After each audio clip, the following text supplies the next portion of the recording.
Good evening, everybody. My name is Nayana Shetty, and I work for the Financial Times. Yeah, this is a picture of our newspaper being printed at a print site in Bow, which is in London. And we actually can go on tours and actually see our paper being printed. It's very noisy, but it's fun actually watching it all happen. However, these days we don't recognize ourselves just as a newspaper, but as more of a world's leading media businesses and financial news organization. This is because most of our readers these days do so either on the website or on the web app itself. Most of our front-end applications are on a PaaS solution called Heroku.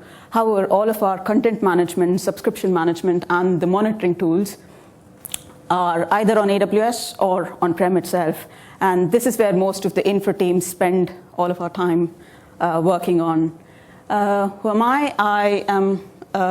So I joined the FT 4 years ago. I was working for NetApp before that. And it's nice where it's actually gone. So we wrote a lot of Perl scripts then to do what it's doing right now. I've been working as a tech lead in the infrastructure delivery team for the last 2 years. There are two of my teammates here if you want to talk to them later as well. There are two major capabilities that we provide for the FT itself. The first one is we work on hardening of our Linux operating systems, which includes actually the Amazon Linux as well as Red Hat. And the second capability is we provide monitoring as a solution to other teams in the FT. And this includes us building and maintaining of monitoring tools like Graphite, Grafana, Splunk Universal Forwarders, and a couple of others. So for today, I will be talking about our journey with Ansible and some scenarios where we use Ansible, and also some tips for anyone who's starting new with Ansible. With that, how many people recognize this code? Yeah, a few of us. Yeah. So this is actually Puppet code to configure an Apache server. Up until 2017, we had quite a lot of code written in Puppet all over the place to configure our servers. And because of the complexity of writing this Puppet code, we actually had a central team which wrote all of this code. And then there were teams which reused this code to build our servers and services. This meant we could go only as fast as the central team itself. Teams in the FT, however, are autonomous, and we're empowered to innovate, experiment, and explore. So that got us looking at Ansible to start with, and then the simplicity and idempotency of Ansible made us attracted to actually using it. So for our first iteration, we decided to use a simple service to migrate it from Puppet onto Ansible. And we chose a monitoring service called Graphite. Yeah. So Graphite is a metric aggregation tool that allows users to push their metrics onto this server, and then you can then visualize it using Grafana or other tools like Grafana.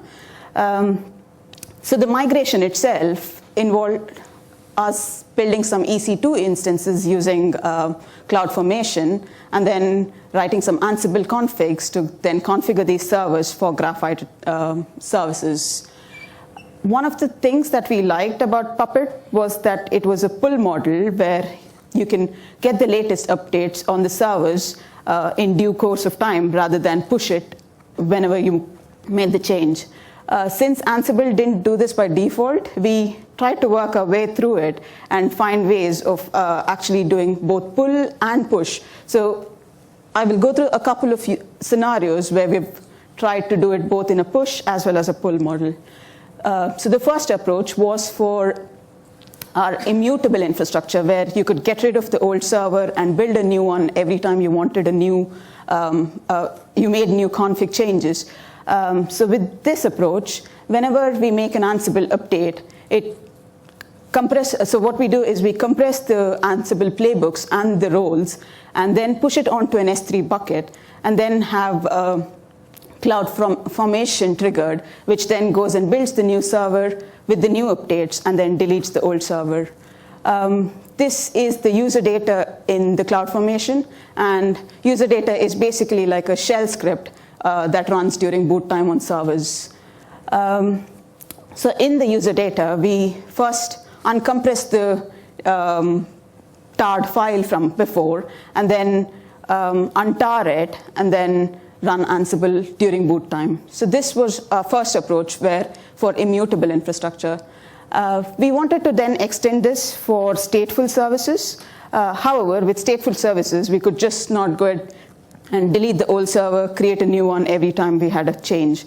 Hence, we retained parts of the pipeline from before, but then we built a Lambda which goes and pulls out the latest configs from the S3 bucket and then instructs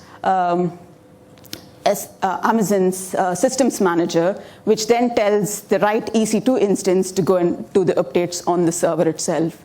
And on the server, we have a shell script, which is very similar to the user data that we saw earlier, which pulls down the configs, untars it, and then runs the Ansible. The code is available for later if you want to look at the code and debug it and stuff. So when we finished this project, we realized we had added quite a lot of code, and we hadn't written any tests for any of these things, which meant every time we had to make a change, it made us terribly nervous.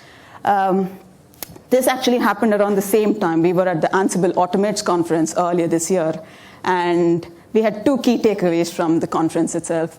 The first one was to use Molecule for testing.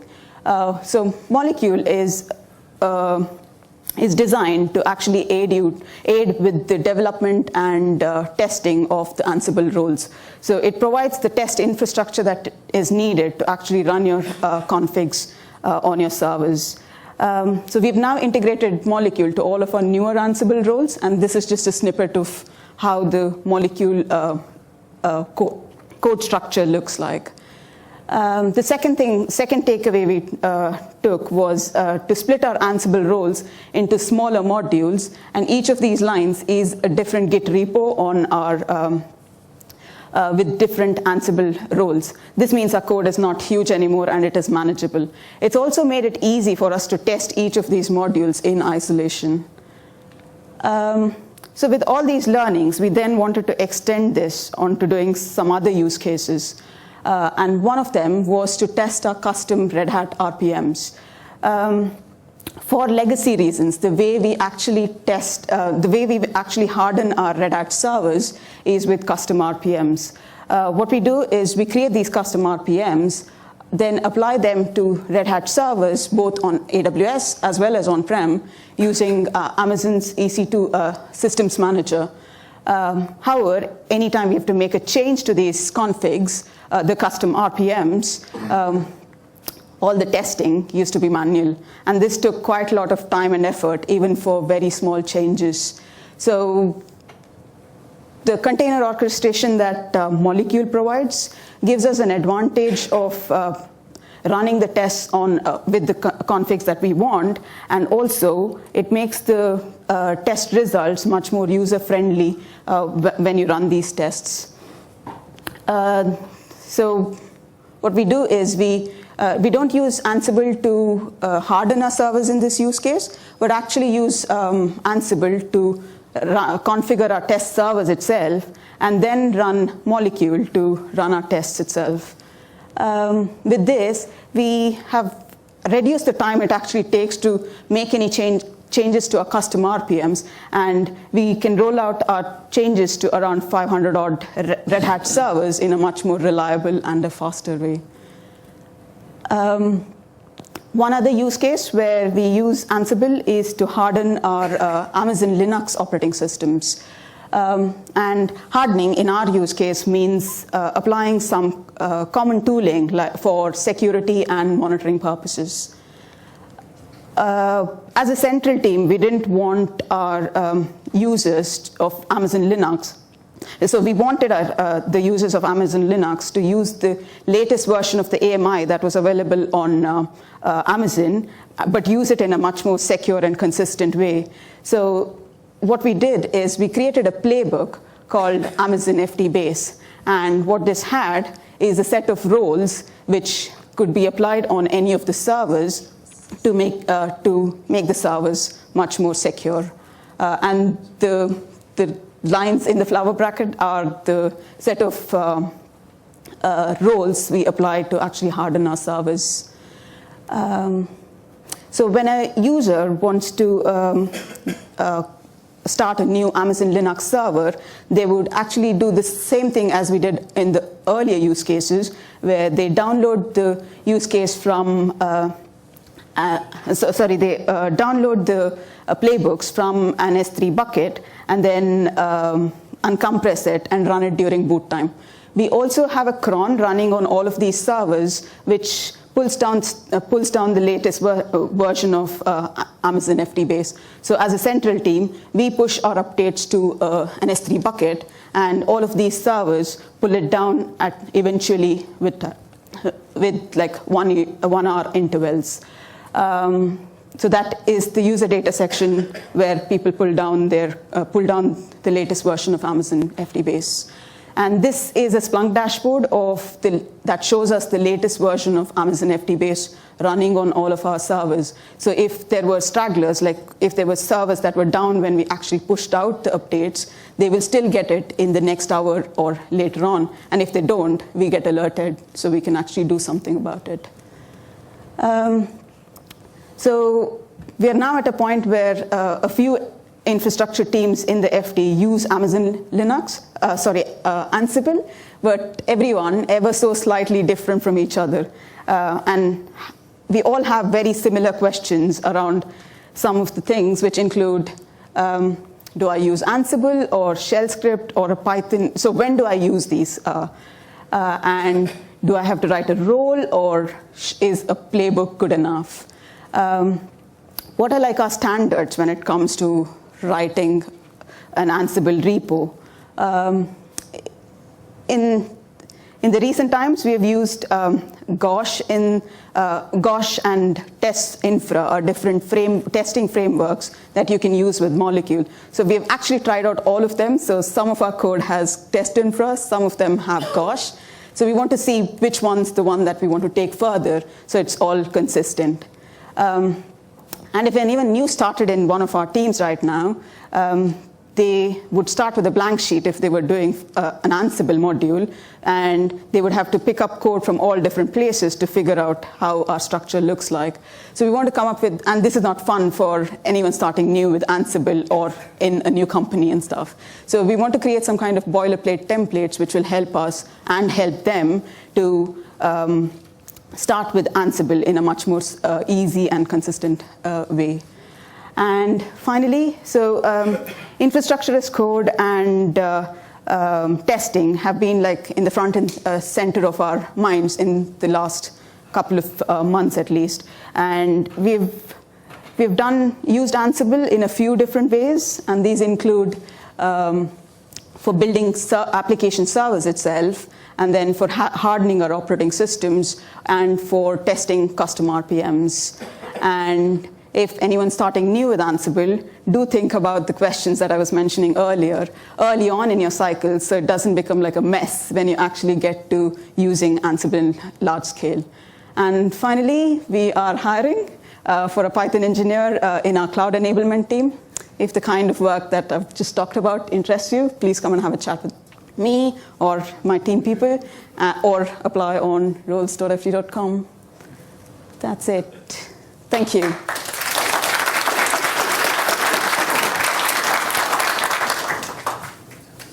Any questions? Out of all those folks who stuck their hands up earlier on and said that they were new to the Meetup, are you new to Ansible as well?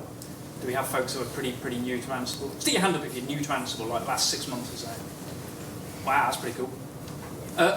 Does anybody want to proffer what you came from to that tool? Were you using Puppet, Share, anything like that before? Scripts?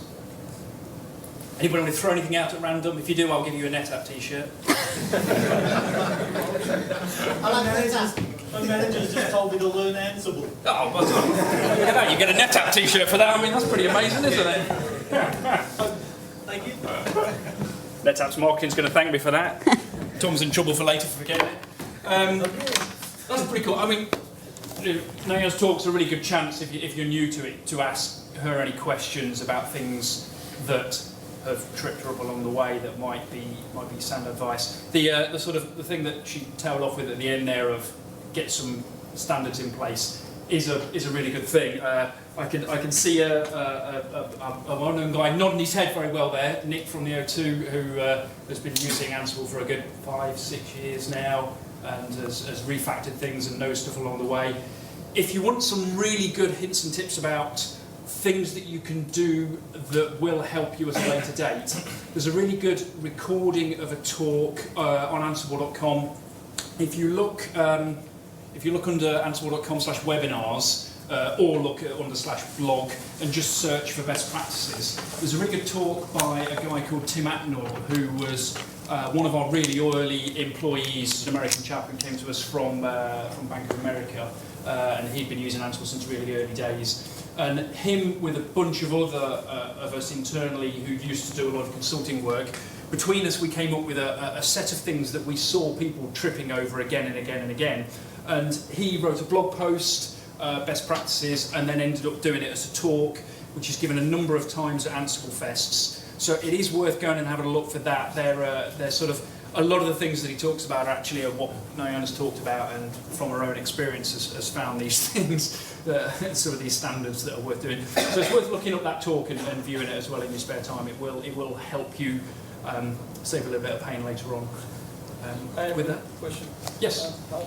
Are these servers that you're building for one environment or different environment test taking? No, we have different environments. So we, in the S3 bucket, we have different folders for each of these buckets. So we then push them through the pipeline to the different buckets. So do you have a central Ansible installation which manages all three? No, we push it from, so our pipelines is, so we have make our changes on GitHub and then push it, and we have a Circle CI pipeline which kicks in and pushes those configs onto an S3 bucket in like a test area first, and then it runs some tests in our infrastructure first, and then once it's all success in our environment, we then push it along to the different buckets. And based on the bucket, the servers themselves are listening to each of these different areas.